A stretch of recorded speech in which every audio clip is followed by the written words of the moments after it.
ইস্তেগফার বেশি বেশি পাঠ করবেন, 1 নাম্বার সমস্ত গুনাহ মাফ করবে কে? 2 নাম্বার আসমান থেকে রিজিক দেওয়ার ওয়াদা কার? 3 নাম্বার ইস্তেগফার পাঠ করবেন, সম্পদ দেওয়ার ওয়াদা করেছেন কে? 4 নাম্বার রবানিন, ইস্তেগফার যারা পাঠ করবেন সন্তান দেওয়ার ওয়াদা কার? 5 নাম্বার ওয়ায়াজআল লাকুম জান্নাত, মরণের পর আল্লাহ পাক রব্বুল আলামিন চিরস্থায়ী জান্নাত দেওয়ার ওয়াদা করলেন। তাহলে বলেন ইস্তেগফার পাঠ করলে যে সন্তান দিবে ওয়াদাটা কার? বিশ্বাস করেন কোরআনে আল্লাহ বলতেছে এটা আমার ওয়াদা, আমার ওয়াদা, আল্লাহর ওয়াদা, আল্লাহর ওয়াদা একদম সত্য, কোনো সন্দেহ নাই। তাহলে ইস্তেগফার সকলে আমরা পাঠ করব কি করব না? 6 নাম্বার উপকার ওয়ায়াজআল লাকুম আনহারা, ইস্তেগফার যারা পাঠ করবে যেই জান্নাত আমি আল্লাহ দান করব। কক্সবাজার গেছেন নি কেউ? আছেন এই জায়গায়? আছেন? গত বছর টেকনাফ গেলাম প্রোগ্রামে, যাওয়ার আগে কক্সবাজার লাইফ ফিশ একটা হোটেল আছে, ওই হোটেলের মধ্যে আমরা আলেম যারা গেছে আমাদেরকে থাকতে দিলেন। ওই লাইফ ফিশ হোটেল থেকে কক্সবাজার সমুদ্র সৈকতটা হেঁটে যাইতে 1 মিনিট বা 1.5 মিনিটের প্রয়োজন। হেঁটে গেলাম ওই জায়গায়, যাওয়ার পর দেখলাম, তাকান কিভাবে বুঝাই, সোফা এইভাবে বিছানো আছে, কতক্ষণ বিছানোর পর হঠাৎ এইভাবে করা। এই সোফাগুলার মধ্যে কারা? যারা নাকি প্রেম প্রীতি করে তারা গিয়া শো একজন আরেকটার মধ্যে, এটা নাকি একটা আনন্দ তাদের, এটা নাকি একটা চমৎকার দৃশ্য। ওই সোফা দেখার পর আল্লাহর কোরআনের কথা আমার মনে পড়ে যায়, সুবহানাল্লাহ। আল্লাহ বলেন আলাল আরাইকি ইয়ানজুরুন মুত্তাকিনা ফিহা আলাল আরাইক, জান্নাতীরা এইভাবে জান্নাতের মধ্যে হেলান দিয়ে থাকবে, আপনি হেলান দিবেন, পাশেরটা আপনার বিবি হেলান দেওয়া থাকবে, আরেকটার মধ্যে আপনার হুরগেলমানরা থাকবে। দুনিয়ার মধ্যে প্রেম প্রীতি যারা করে তারা তাকায় দেখে পানির সমুদ্র দেখা যায়। আল্লাহর কোরআন বলেন তোমরা যখন শুইবা তাকায় দেখবা তোমাদের আশেপাশ দিয়া দুধের নহর, মধুর নহর প্রবাহিত হয়ে যায়। আল্লাহ বলেন ইস্তেগফার পাঠ করবা, 6 নাম্বার উপকার। আমরা ইস্তেগফার পাঠ করব কিনা? পড়েন সবাই আস্তাগফিরুল্লাহ, আস্তাগফিরুল্লাহ। ইস্তেগফার পাঠ করার 7 নাম্বার উপকার, শরীরের শক্তি দরকার আছে না নাই? আল্লাহ দুনিয়ার মধ্যে একটা সম্প্রদায় পাঠিয়েছেন, এই সম্প্রদায়ের নাম আদ সম্প্রদায়। আদ সম্প্রদায়ের কাছে একজন নবী আল্লাহ পাঠাইছেন, এই নবীর নাম হুদ আলাইহিস সালাতু ওয়াস সালাম। হুদ নবী তাদের কাছে আসলেন, আসার পর দেখলেন এরা এত শক্তিশালী, এদের মধ্যে সবচাইতে লম্বা মানুষটা মাত্র 400 হাত। কয় হাত? সবচেয়ে খাটো মানুষটা মাত্র 100 হাত। সবচেয়ে খাটো কয় হাত? আমরা এই জায়গায় যারা আছি সবগুলা এরকম দাঁড়াইলে 100 হাত হইব কিনা আল্লাহ জানে। যারা আমরা আছি এই জায়গায় একজনের উপরে যদি আরেকজন দাঁড়াই 100 হাত পর্যন্ত হবে কিনা কে জানে। এইভাবে বিশাল বড় লম্বা এক একজন, তো 400 হাত তো হবে না, 100 হইতে পারে, 400 হবে না। 400 হাত কি তাদের হাত অনুযায়ী নি আল্লাহ জানে। যেই মানুষটা 400 হাত লম্বা, এর হাত কেমন লম্বা। এই জাতির কাছে হুদ নবীকে আল্লাহ পাঠাইছে। তা আসার পর দাওয়াত দিলেন, ইয়া কওমি ইবুদুল্লাহা মা লাকুম মিন ইলাহিন গায়রু, হে আমার সম্প্রদায় তোমরা আল্লাহর ইবাদত করো, তিনি ছাড়া কোনো ইলাহ নাই। আদ সম্প্রদায় জবাব দেয় আমাদেরকে কার দাওয়াত দিলা? হুদ নবী কয় আল্লাহর। আদ সম্প্রদায় কয় আমরা পাহাড় কাইটা, পাথরের পাহাড় কাইটা ঘর বানাই, আমাদের শক্তির ব্যাপারে তোমার কোনো ধারণা আছে কিনা? মান আসাদ্দু মিন্না কুওয়া, আমাদের চাইতে শক্তিশালী দুনিয়ায় আর কে আছে? বলেন তো দুনিয়ায় শক্তিশালী আছে কিনা? আর জোরে বলেন তার নাম কি? দুনিয়ার সব শক্তি একত্রিত করেন, কার শক্তির সামনে কোনো মূল্য নাই? বলেন তিনি কে? আদ সম্প্রদায় কয় আমাদের চাইতে আবার শক্তিশালী কে আছে? আল্লাহ কয় তাদেরকে বলেন তাদের শরীরে যেই শক্তি আছে তারা যদি ইস্তেগফার পাঠ করে, আস্তাগফিরুল্লাহ যদি পাঠ করে, বর্তমান তাদের শরীরে যেই পরিমাণ শক্তি আছে আমি আল্লাহ তাদের শক্তিকে দ্বিগুণ করার ওয়াদা করলাম। এই যে আল্লাহ কোরআনে বলেন ইয়াজিদকুম কুওয়াতান ইলা কুওয়াতিকুম, আমি আল্লাহ তোমাদের শক্তিকে আবার ডাবল করে দিব। আপনারা যারা ট্রেনে চলাচল করেন, বাসে চলাচল করেন, লক্ষ্মীগঞ্জ বাজারে আসলেন, আসার পর পকেটে হাত দিয়া দেখলেন রিক্সা ভাড়া নাই, সিএনজি ভাড়া নাই, অটো নাই। এই মুহূর্তে হেঁটে যাওয়া ছাড়া আপনার উপায় নাই। 2 কিলো রাস্তা হাঁটতে হবে, বলেন হাঁটার জন্য শক্তির প্রয়োজন আছে না নাই? ওই মুহূর্তে কি করবেন? আজকে থেকে একটা আমল সবাই জানবো। ওই মুহূর্তে আমরা পড়বো, পড়েন আস্তাগফিরুল্লাহ আস্তাগফিরুল্লাহ আস্তাগফিরুল্লাহ। লক্ষ্মীগঞ্জ বাজারে নামলেন অথবা এর আগে কোনো বাজারে নামার পর 2-4 কিলো রাস্তা হাঁটতে হবে। ওই মুহূর্তে কোরআনের উপর আমল করবেন। দাঁড়ায় দাঁড়ায় নিম্নে 70 বার ইস্তেগফার পাঠ করবেন, 1 মিনিটও সময় লাগে না।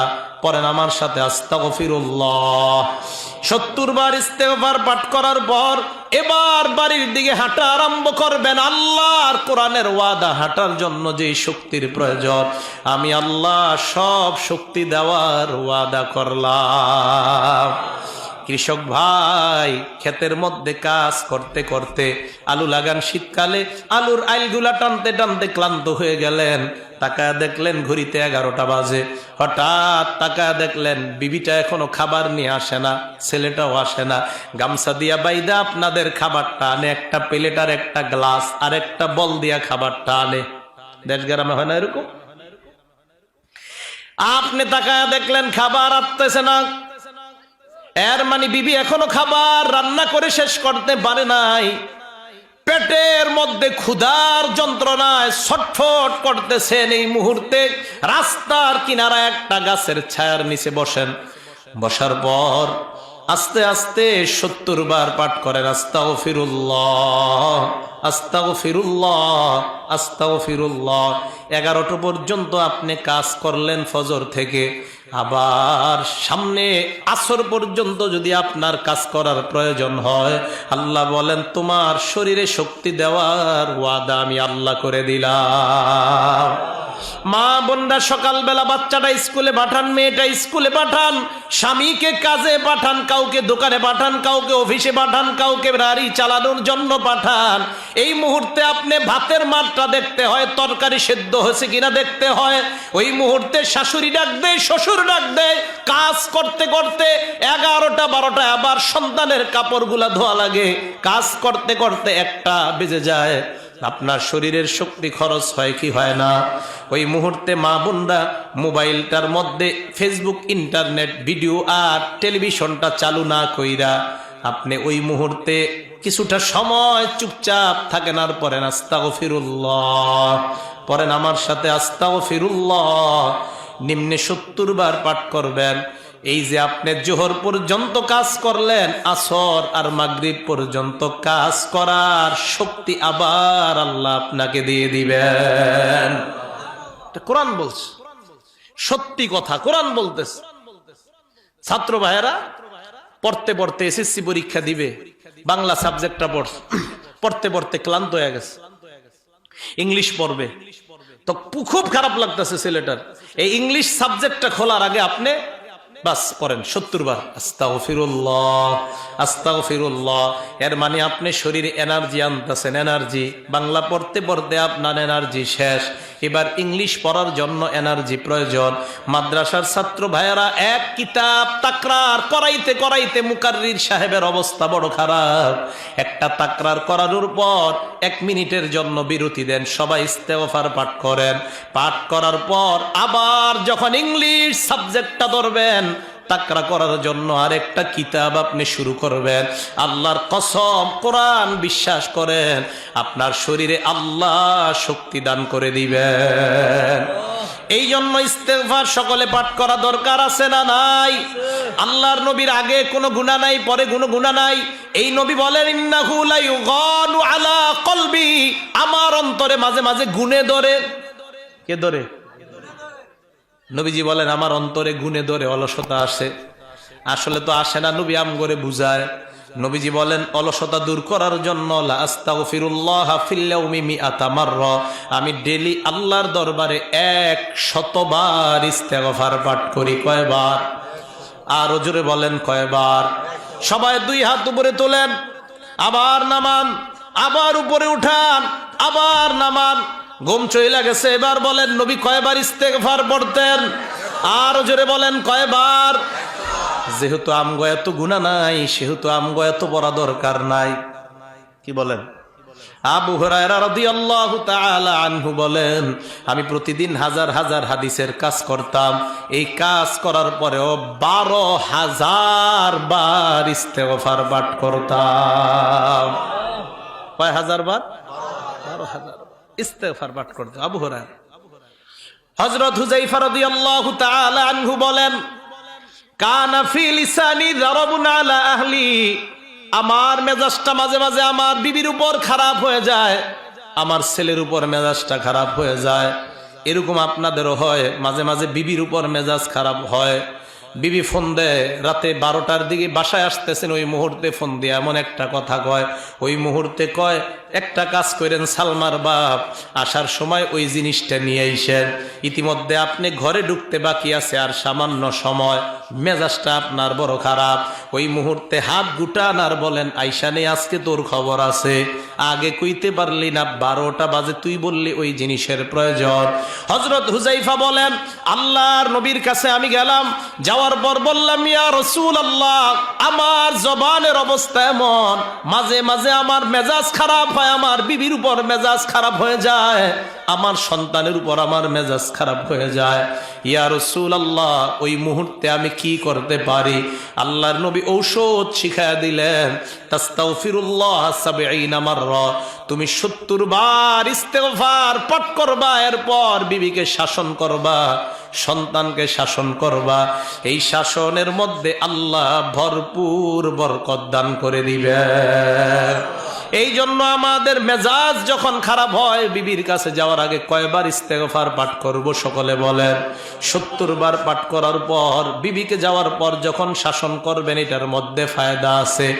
আর যদি আপনি ইস্তেগফার পাঠ না করে যান, ওই মুহূর্তে বিবির উপর আপনার মেজাজ বড় খারাপ হয়ে যাবে। কইতে কইতে মুখ দিয়া 3 কথা বের হয়ে যাইতে পারে।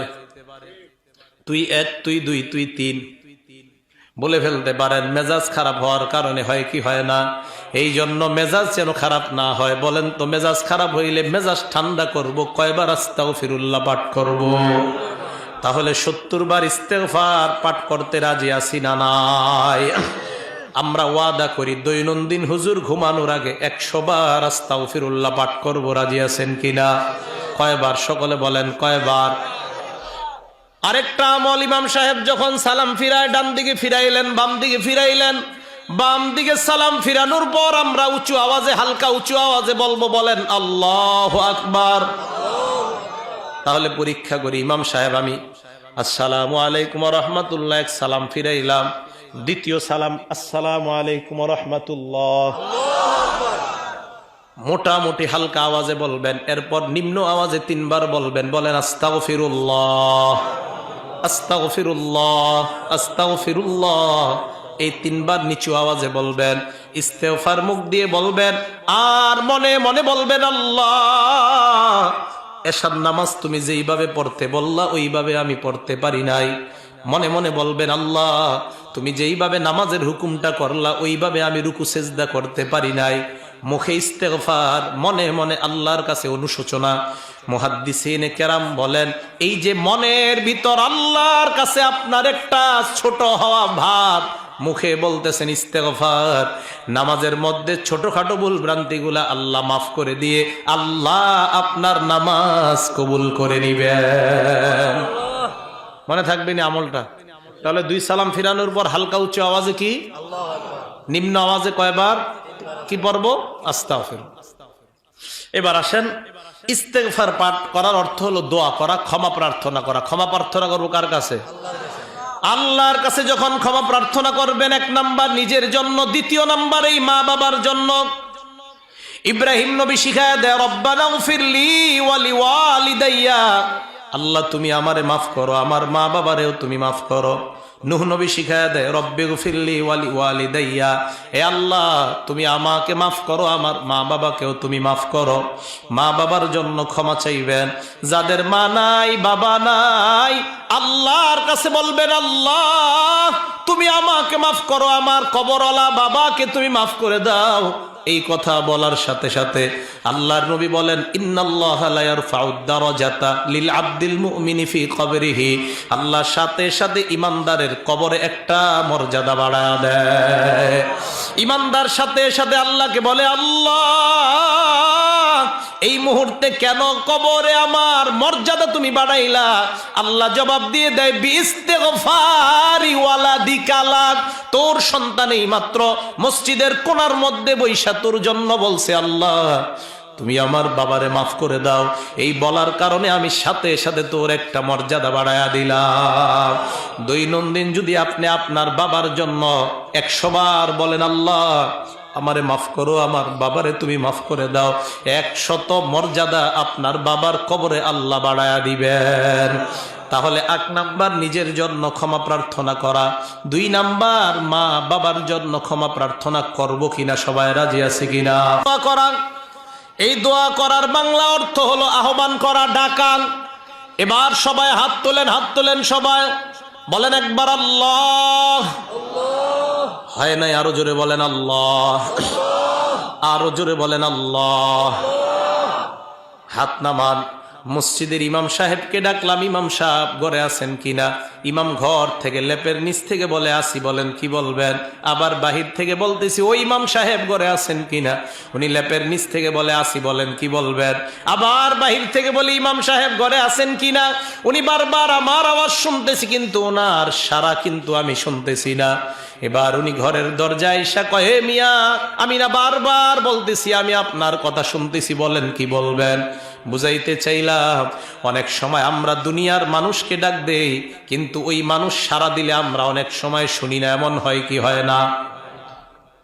আপনার বাবাকে আপনি বিলের মধ্যে গেলেন, ডাক দিলেন আব্বা, দেখেন শুনে না।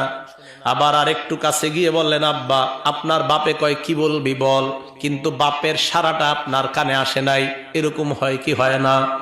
আসেন এবার বলেন তো আমরা কারে ডাক দিলাম? আরো জোরে বলেন কাকে ডাক দিলাম? এ মা বোনরা, এইভাবে আল্লাহরে যখন ডাক দিবেন, আপনারা যারা আমরা যখন আল্লাহকে ডাক দিব, আল্লাহ বলেন তুই মুখে বললি আল্লাহ, না না তুই মুখে বললি না, জিহ্বায় তুই বললি আল্লাহ, না না জিহ্বায়ও তুই বললি না, মুখেও তুই বললি না, মনে মনে বললি আল্লাহ। আমি আল্লাহর সাথে সাথে বলি বল তুই কি বলবি? সাথে সাথে আমি আল্লাহ তোর ডাকে সাড়া দিয়ে দেই। অন্তরে অন্তরে আমি আল্লাহকে যখন তুমি ডাকো তখনও সাড়া দেই, জিহ্বা দিয়ে ডাকো তখনও সাড়া দেই, মুখটা খুইলা যখন ডাকো তখনও আমি আল্লাহ বলি উদউনি আস্তাজিব লাকুম, আমাকে ডাকো আমি আল্লাহ তোমাদের ডাকে সাড়া দেওয়ার ওয়াদা করলাম। সাহাবারা প্রশ্ন করলেন আইনা রব্বুনা ইয়া রাসূলুল্লাহ, হে আল্লাহর নবী আমাদের রব আল্লাহ কোথায়? সাহাবারা এই প্রশ্ন করার পর আল্লাহর নবীকে আল্লাহ জানায়া দিলেন ওয়া ইদা সালাকা ইবাদি আন্নী ফাইন্নী করিব। এ নবী, আমার সাহাবারা, আপনার সাহাবারা প্রশ্ন করে আল্লাহ কোথায়, আপনি তাদেরকে জানায়া দেন আমি আল্লাহ তাদের নিকটে আছি। সুবহানাল্লাহ।